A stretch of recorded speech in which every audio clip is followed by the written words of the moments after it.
Paper అని చెప్పారు. అది భారత రాజ్యాంగానికి అనుగుణంగా కూడా దగ్గరగా ఉంటుందని చెప్పారు కాబట్టి ప్రాథమిక హక్కుల గురించి దాన్ని ఫిక్స్ చేశారు. ఎనిహో ఇంతమంది రావడం అనేది వివిధ కళాశాల నుంచి వచ్చారు. ముందుగా కళాశాల ప్రిన్సిపాల్కి అలాగే కళాశాల యాజమాన్యాలకు కూడా ముందుగా నా కృతజ్ఞతలు చెప్పుకుంటా ఉన్నాను. బహుశా ఇంత తక్కువ అని మీరు ఎవరైనా అనుకోవచ్చు. ఇందిరా ప్రియదర్శిని న్యాయ కళాశాలలో భారత రాజ్యాంగము, ప్రాథమిక హక్కులు, వాటి పక్క పౌరుల యొక్క బాధ్యత అనే అంశాన్ని గురించి ప్రకాశం జిల్లాలో వివిధ కాలేజీల నుంచి ఇంటర్మీడియట్ మరియు డిగ్రీ కళాశాలల నుండి విద్యార్థుల్ని వాళ్ళందరికీ ఒక వ్యాస రచన పోటీ చెప్పడం జరిగింది. దీని యొక్క ఉద్దేశం అందరూ తెలుసుకోవాలని, ఎందుకంటే భారత యొక్క రిపబ్లిక్ డే 70వ రిపబ్లిక్ డే మొన్నే అయిపోయింది. ఈ సందర్భంగా ప్రతి మనిషికి రాజ్యాంగ స్ఫూర్తి అనేది, రాజ్యాంగం మనకి ఇచ్చినటువంటి ఏమేంటి హక్కులు ఉన్నాయి, అలాగే రాజ్యాంగం పట్ల మనం ఎంత బాధ్యతగా వహించాలి అనేటువంటిది అందరికీ తెలియాలి. సహజంగా రాజ్యాంగము అనేటప్పటికీ ఎంతసేపు లాయర్లు వాళ్ళు తెలుసుకుంటారు, కానీ ప్రజలందరికీ తెలియాలి. ముఖ్యంగా యువతలో తెలిస్తే ఆటోమేటిక్గా రాజ్యాంగం పట్ల ఖచ్చితంగా వాళ్ళు బద్దులై ఉంటారు.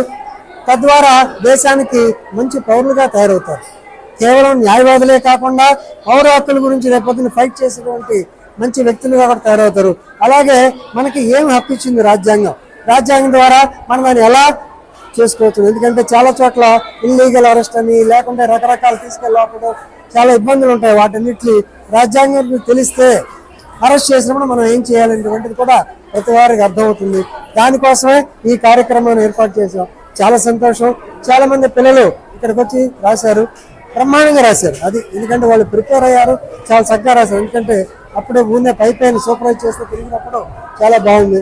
ఇటువంటి అవకాశం కలిగిన ఇందిరా ప్రియదర్శిని న్యాయ కళాశాల వారికి, అలాగే ఇలాంక మిగతా వాళ్ళు కూడా దీన్ని ఎంకరేజ్ చేయాలని చెప్పి కోరుకుంటూ ముగిస్తున్నారు. వాటి పట్ల పౌరుల యొక్క బాధ్యత అనే అంశాల గురించి ప్రకాశం జిల్లాలో వివిధ కాలేజీల నుంచి ఇంటర్మీడియట్ మరియు డిగ్రీ కళాశాల నుండి విద్యార్థులను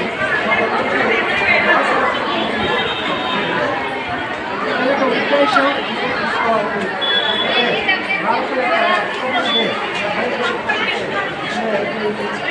ఈ సందర్భంగా రాజ్యాంగం ఏదైతే హక్కులు ఉన్నాయి, అలాగే రాజ్యాంగం పట్ల అందరికీ తెలియాలి. సహజంగా రాజ్యాంగం ప్రజలందరికీ తెలియాలి. ముఖ్యంగా యువతలో రాజ్యాంగం పట్ల ఖచ్చితంగా వాళ్ళు బద్దులవుతారు. తద్వారా దేశానికి మంచి పౌరులుగా తయారవుతారు. కేవలం న్యాయవాదులే కాకుండా పౌర హక్కుల గురించి మంచి వ్యక్తులుగా తయారవుతారు. అలాగే ఏం అనిపించింది రాజ్యాంగం కూడా మన సలహా